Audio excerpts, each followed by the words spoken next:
A very good afternoon to each and every one of you. Welcome to my show, and this is a checkmate show. Here I talk about two things. I talk about politics, and I try to relate the political events, or I try to analyze political scenario in relation to chess. I usually tell people that chess and politics are one and the same thing, and there is no metaphor that can explain to you how your government is being run by your politician more than chess. Chess is a symbolism of what happens in political arena. This is why I shall tell people that any person or any politician that understands chess is automatically going to be a very good politician. Same way as political fields have got social structures. Like if you go to political arena, you are going to find president, cabinet ministers, secretaries. In the same way, chess has got a social structure, and leaders of chess always stay behind the in front pieces. So if you're somebody that is interested in chess and love politics, then this is the right place to be. So, ladies and gentlemen, I will explain to you all. I will try and explain to you how this government is going to checkmate both millennials and Generation Z if we are not careful. Ladies and gentlemen, these are the social structure of chess, and just want to inform you that these are rocks, and rocks are always two in a chessboard. Most of the time, these pieces represent the army or the special forces. That include the navy, the army, navy, air force. Rocks represent those stature in political field. Then we have the knights, and you can cram this piece by the way it has got. It's come in a horse shape, and the person who rides a horse is known as a knight. So the easiest way to cram this piece, the name of this piece, is through just remembering somebody who rides a horse. So in a political scene, or in a political field, the knights represent the law enforcement, and this can include the police. Then we have the bishops. Most of the time in political arena, these represent the clergy, the church, and at some time it can represent those people that are king and queen's messengers. For instance, somebody like Oscar Sudi. You know, if Oscar Sudi talks, you automatically knows that that's President William who is talking. That's what these pieces represent in a political field. And finally, we have the queen. And in a political arena, the queen represents the person who is close to the president. I mean, the second most powerful person in a hierarchy of political arena. And this piece can represent somebody like Rigathi Gachagua. And finally, we have the king that represents the president. So we are done with the back row are the same. These pieces are the same as these pieces. So these pieces that I'm carrying are just including the structure that they have in the same structure that they have on this side. So in the front row, we normally have pawns. And these pawns can represent people of less stature or commoners, or they can represent the ideas in a political field. So chess is always dualism. And I have to tell you that in chess, there's always a victim, and there's always people that are behind these pieces. The same way William Ruto thinks that there are people behind just concluded ongoing mandamano, is the same way I'm telling you that there's always somebody behind the movement of these pieces. Chess is a lovely game, same way as politics is a game. So for you to initiate any political battle, like the battle that we already have with the government, the first pieces that are allowed to move are two pieces. This one, the knight, which is the police that can initiate the movement without any other movement or any other piece, and the pawns. So let me explain to you elaborately how William Ruto is about to checkmate us. Politics is a game, and never trust politicians. So let me explain to you. William Ruto initiated a move, and the move was he proposed a punitive financial 2024 bill that was not going well with the current economy, and citizens felt that it was not a good bill. So what do we have to do? We rejected that bill. William Ruto felt that was not enough, and he took the police on the street to counter us.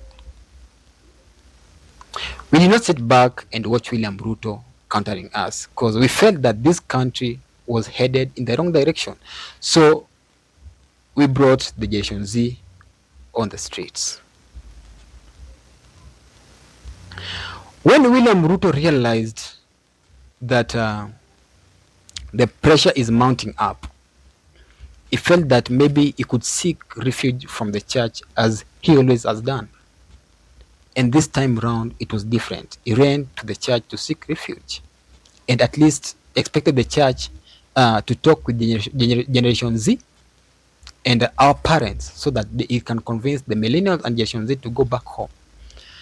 Generation Z and millennials told Generation X and baby boomers, that is our parents, to relax, because this is how the government has been controlling them since independence. They use church, and then they use threats. That's how they've been hoodwinking people for all this time. When William Ruto realized that he was dealing with a totally different breed from Generation X and baby boomers, he made a move that outraged the Kenyan citizens. He pretended that he's dropping some items from that bill, that is the motor vehicle levy tax. He dropped the tax on the bread, because he thought that those were the big, the elephant in the room by then. But he didn't notice that the environment was already ripened for change. So he was scared. He decided to drop some few items from that bill, then blunders up by passing it up. That one outraged the public, and public made it direct on the streets. When he saw the people that were on the streets, Ruto couldn't believe it. He went and hid himself at the State House. Citizens felt that this was their time to make change in the Republic of Kenya, to make their say be known by the government. And they attacked the parliament, and they told William Ruto that we are coming for your head. William Ruto had no option, because he's dealing with a different generation. And at the same time, Kenya was on the radar of so many countries, and he needed to get Kenya out of radar of those countries. So what does he do? He pretends that he has dropped the bill. He seeks attention from the youth, the Generation Z and millennials for a conversation,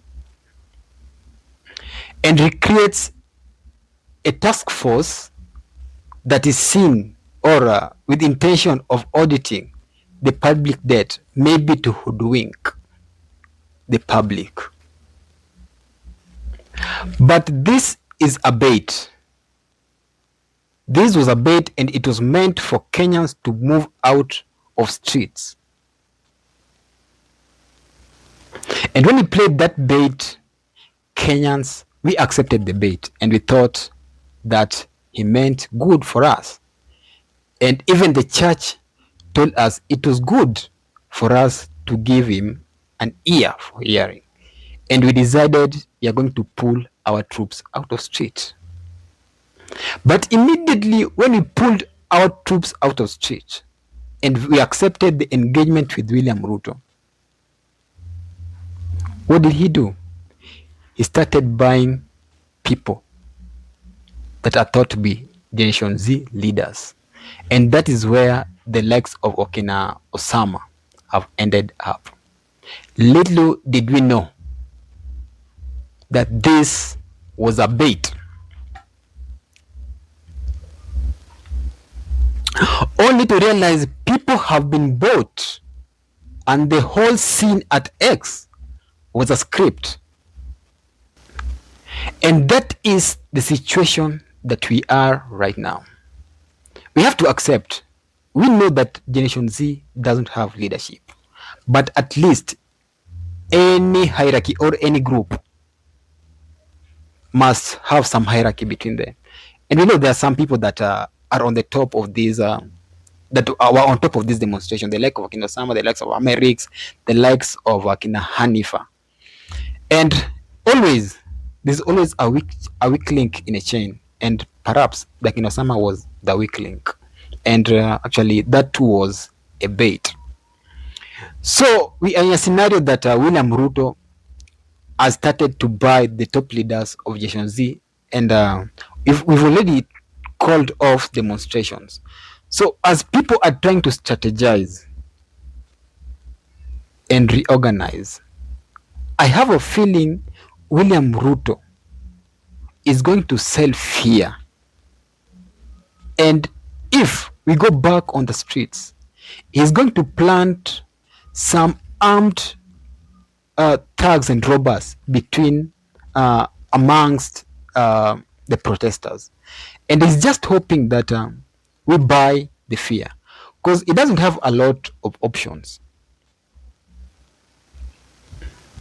He wants us to feel, he want to play to our fantasies and make us feel comfortable and regain his power.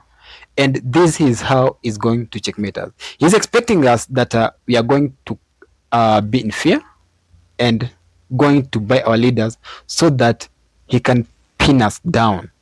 But when he pin us down, he will be targeting the church to help him checkmate us.